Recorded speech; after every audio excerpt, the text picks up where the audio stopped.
I love reveal season. It's multiple seasons a year, whether it's Summer Game Fest, whether it's Opening Night Live, used to be E3 energy back in the day, or the Game Awards, or, whatever.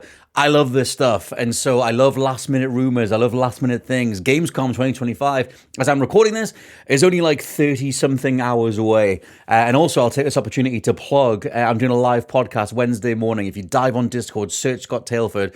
We're going to record a live podcast Wednesday morning, 10 a.m. UK time is when I'll be doing that stuff. But I want everybody we're going to be getting stuck in there. The community is going to be getting stuck in there. We're going to record all the reactions to everything that gets shown at Gamescom. So please join me over there. You can find everything on the Discord, Scott Tailford, or you can go to patreon.com/Tailford and get stuck in over there. However, I wanted to do a last minute rumors, leaks thing. I have 3 things to talk about that are just ridiculous. The first of which being the potential appearance of the Splinter Cell remake. A user called Nate Fillet, which I love the fact that this comes from a dude called Nate Fillet, who apparently was catching a flight at an airport in the US and came across Michael Ironside, the voice of Sam Fisher in the Splinter Cell series. Didn't talk to him that much. I didn't talk to him at all, but overheard him say that he needs to get a flight to Munich. Now, apparently, that's not where Gamescom's going to be. It's in Cologne, because it's in the Cologne Mess Arena. But apparently there aren't any direct flights from the US to this particular place, according to some of the replies over on the Reddit thread. I'll put the whole thing on screen, but I will read out what Nate Fillet said. Because they said, I was flying home today through the Denver airport and I saw Michael Ironside. I didn't ask him for a photo or anything, but I did hear him tell his wife that they were looking for the gate for their Munich flight, potentially flying out to Gamescom for some Splinter Cell remake reveal. And this is a reply later in the thread. At first, I did a double take because he's gotten a lot older and bigger than the roles I remember him from, but then I heard his voice and I knew it was him. Went out to my car and told my brother, and it was him who actually linked the Munich flight and Gamescom together. And so I'm going with it. You talk about last minute stuff. You talk about something that has a few ingredients that would line up. The Splinter Cell remake was announced like half a decade ago, if not more than that. It's been in development for far long enough time, to be able to touch up the texture work, to, go through and do like a visual overhaul, touch up the frame rate, do that kind of stuff. I don't imagine it is a ground up complete rework, the likes of what happened with Resident Evil or whatever. I think it will be more of a texture pack overhaul, but I guess we'll see. And Michael Ironside would be the guy to get on stage to announce this.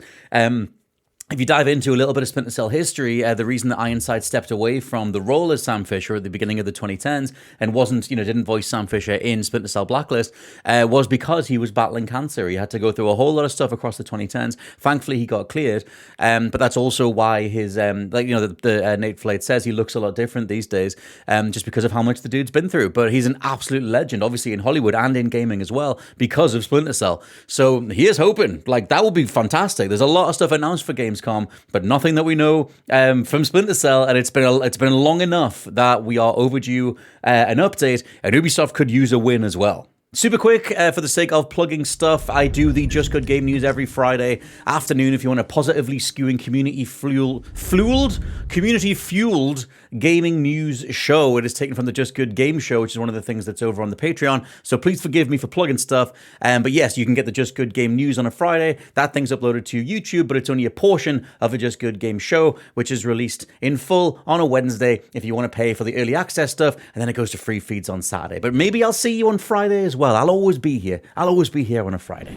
The next last minute leak thing is the idea of the Mortal Kombat Legacy Collection getting a release date, as this has now leaked twice across the last few weeks. First, it leaked on the Xbox store with a release date of September 30th, and very recently it leaked on the PlayStation store with different data miners online catching the store updates.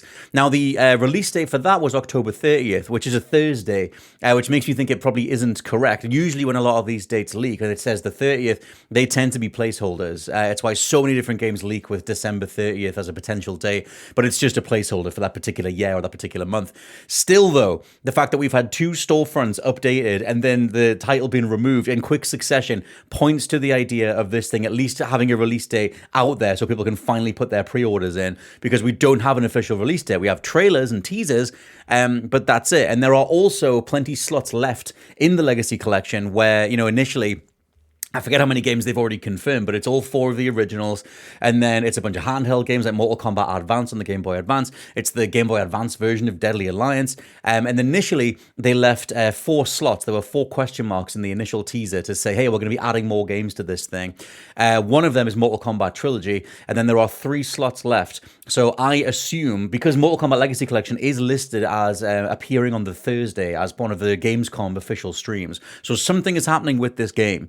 And assumedly, the release date has to be part of that. We're too close to either the end of September or the end of October. And I don't imagine it will be even further into the year when they're so confidently showing off, teasers and trailers and that kind of thing.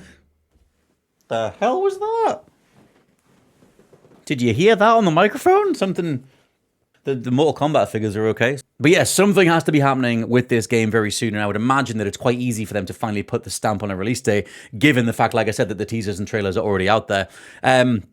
And also, in a wider Mortal Kombat sense, NetherRealm could do with a win. The Mortal Kombat franchise could do with a win. These aren't necessarily 3 leaks for companies that could do with wins, but I feel like Mortal Kombat 1 only got worse over time. And so maybe something Mortal Kombat related in the run-up to the next movie, could come out there and get a lot of positive press. And I, for one, would be psyched to see it. I absolutely adore Mortal Kombat, and this would be awesome. Oh, and it is worth throwing in that if we're talking about, which games can be added to this thing, they've already got out there, the developers, Digital Eclipse have already got out there and said that they're not including games from the 3D era. It's not going to be, that's why the Deadly Alliance mention is for the handheld version. There was a whole bunch of confusion around when the Legacy Collection was first mentioned that it was going to include Deadly Alliance, which sparked me to go, oh my god, Deadly Alliance and Shaolin Monks and all that. No, they are doing 2D era games. But, like I said, we've got MK Trilogy already confirmed and 3 slots left. The only games that are left to include, as far as I know, are you've got the Mortal Kombat Mythology Sub-Zero, one of the literal worst games of all time. Just an incredibly cheap 2D platformer thing with Sub-Zero. There's also Mortal Kombat Special Forces, which was the Jax spin-off where you play as Jax Briggs, or Jackson Briggs, and it's almost like a top-down shooter thing. And then there's Mortal Kombat Gold, which was released on the Dreamcast using Mortal Kombat 4's engine.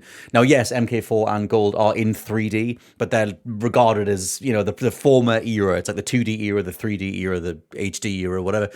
So maybe those games get announced. Unless there's something I'm missing, that would be some weird archival in-progress thing that Digital Eclipse have managed to get access to that they're then going to give us to play. Well, we'll see.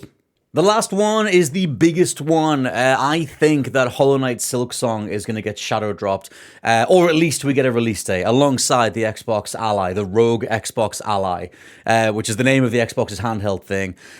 Because, there's a few different things that point to this. One, Hollow Knight Silksong's already been mentioned quite a lot in association with the Xbox handheld. It was shown playable on the handheld Xbox back when they revealed the system itself back in June. So there's an association between Hollow Knight Silksong and the Xbox, the Rogue Xbox Ally.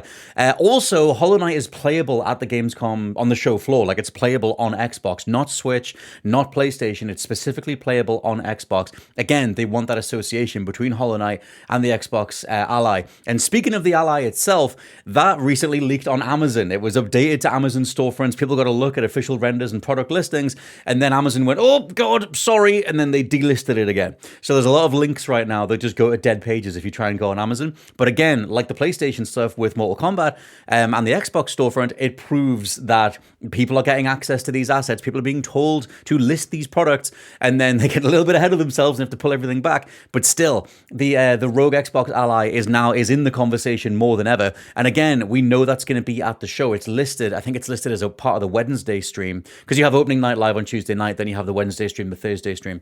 The Wednesday stream includes the Rogue Xbox Ally. So we're getting some sort of demonstration of what that thing can do, and Hollow Knight is playable on the Xbox as well. So if they're showing off the Rogue Xbox Ally handheld with, copies of Hollow Knight, that's really cool, but I don't see the point of including this after so many years. The game's been in development since like 2018 or 2019. It was a DLC, it became a full-fledged release, etc. Finally having this thing resurface. It's one of the most requested games of all time, especially across the last few years. And it was a game that was so sought after across the last few years that every time an event space rolls around, everyone's like, where the hell is the next Hollow Knight? It's finally here. I just don't believe you have this thing at the showcase if you don't either shadow drop it and blow everyone away, or at least confirm the release date.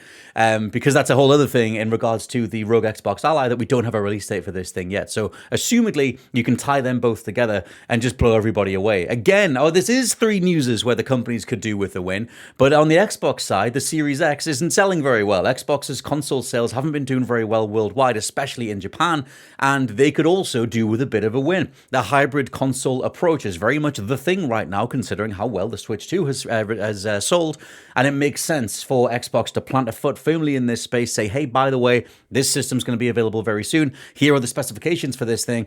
Go love everything that we do again. Just, get those Game Pass subscriptions into literally your hands and be able to play all of those games on the go. So we shall see. Again, as I'm recording this, Gamescom is like 30 hours away or something, but I'm very excited. I always love the energy around these particular showcases. I always just think it's really fun to get lost in the leaks and the rumors and all that stuff, and then just see what gets vindicated on the night itself. The idea that Michael Ironside's been seen in an airport, hell yeah, let's do it. I'm very much psyched, and I love this stuff. So let me know what you think down in the comments below, and we will see what happens at Gamescom. Maybe I'll catch you on Friday for the Just Good Game News. Maybe I'll see you over on the Discord. Maybe I'll see you on the Patreon. But thank you so much for watching. Take care of yourself, and I'll catch you soon.